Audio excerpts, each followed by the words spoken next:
Hi everyone, and welcome to Sex Before, During, and After Pregnancy. My name is Sarah Hill, and over the next 20 minutes, which will be broken down into two 10-minute videos, we'll be talking about, as you guessed it, sex before, during, and after pregnancy. We'll be going over some commonly asked questions like, why am I feeling what I'm feeling? Why is my partner feeling what they're feeling? Are either of those wrong? And also some commonly asked questions like, does my sex life have to change while I'm pregnant? What are some positions that are safe to do during pregnancy? And am I going to have, if I have sex, am I going to hurt the baby? Or, how long after having the baby do I need to wait to have sex again? And lastly, why does my partner not want to have sex with me? Or why don't I want to have sex with my partner? And what go along with those feelings? Also, I know you might be asking yourself, why is she talking about this? Does she have a degree in this? Is this her field of study? Is she a nurse? None of those at all.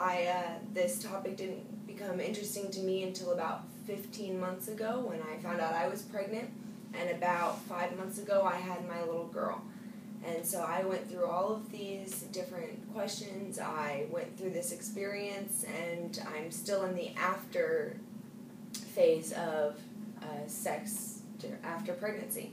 So I know what I'm talking about, and I've done a lot of research throughout my pregnancy and after my pregnancy, so we'll be going over that.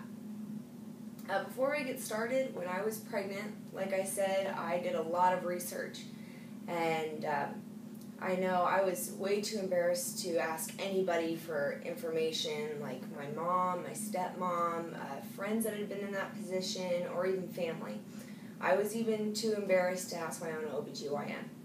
So the only saving grace I had is that I am a Google master. I am a Google pro. And whatever questions I had, I would Google. I would Google it about 100 times until I got whatever response I thought was reliable. So I'm actually going to provide you with 3 websites that I really liked during my pregnancy, and even now I still use them. The first one is pregnancy.com, the second one is webmd.com, and the third one is babycenter.com. And babycenter.com is my favorite by far. I think it's got a lot of reliable, concrete facts, and there's also a section where men and women can go ask questions, and you can get responses from been there mommy stories, and it's a great way to connect with people that have gone through what you're going through and get real life answers. Please keep in mind that most of what I'll be saying throughout this video is from personal experience and also from websites, and whatever I say comes from a website, I'll give you the website name so that you can go look up further information if you find that question or that topic interesting. So also note that I will be interjecting some things from a textbook, and like I said, my personal experiences weigh a lot on what I have to say. Before we get started also, I would like to address, I realize that some couples go through surrogacy, and some couples are homosexual, and they have different experiences than heterosexual couples with pregnancy. Now, most of what I'll be saying will apply to homosexuals and couples that do surrogacy, because mostly what people feel during pregnancy, with a slight difference, is the same.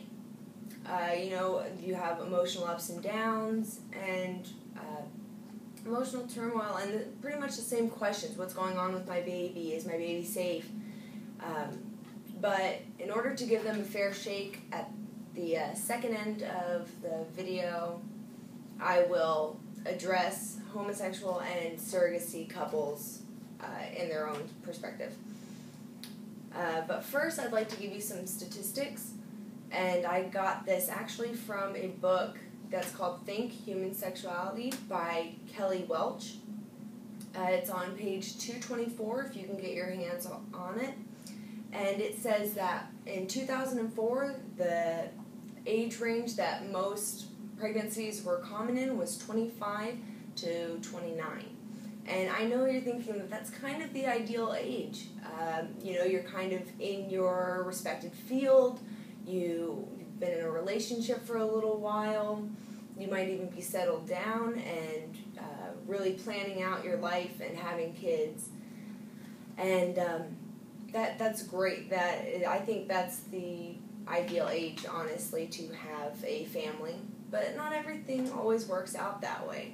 Not everything's perfect. As we've seen the past couple years, teen pregnancy is a very big thing.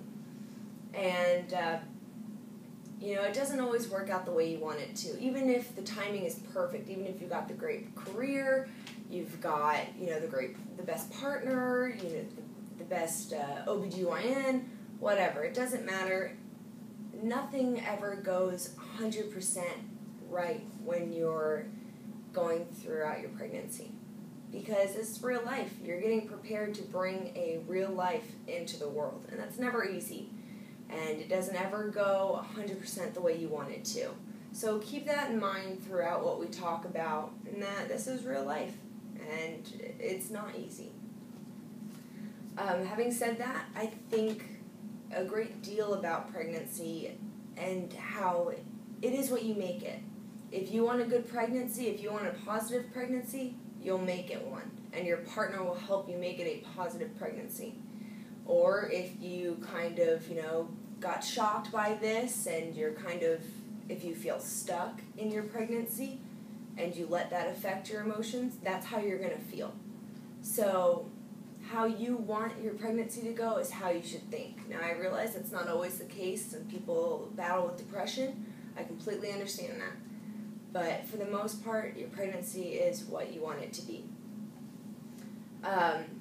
We're going to go over a survey that I think is amazing. It's from babycenter.com, and they didn't just go around and ask, 10 or 20 people what they thought. It was a study of over 20,000 people. And they have very commonly asked questions, and I think some great responses to those questions because so many people have put their input in there. So the first question that we're going to go over is, how did or does your sex life during pregnancy compare to your sex life before you became pregnant? Now, this is going to scare you a little bit, but 40% of them said that they might as well have slept in different beds. But don't get discouraged, because another 40% said that not much has changed, and then 20% had said that they couldn't get enough of each other, which overall is 60% of people saying that their sex life was the same or better. So that's very encouraging. The second question was, did your orgasms feel different during pregnancy? Now this is going to get you excited. 48% said no, they were the same as before pregnancy.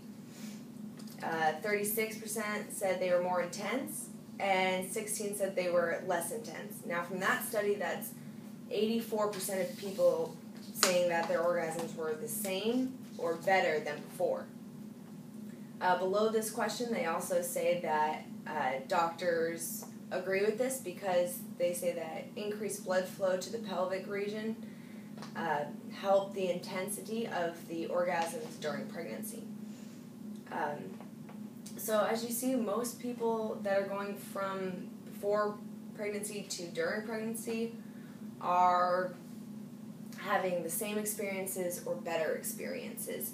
Next, we're going to focus on sex during pregnancy, and we'll get right back to you with that.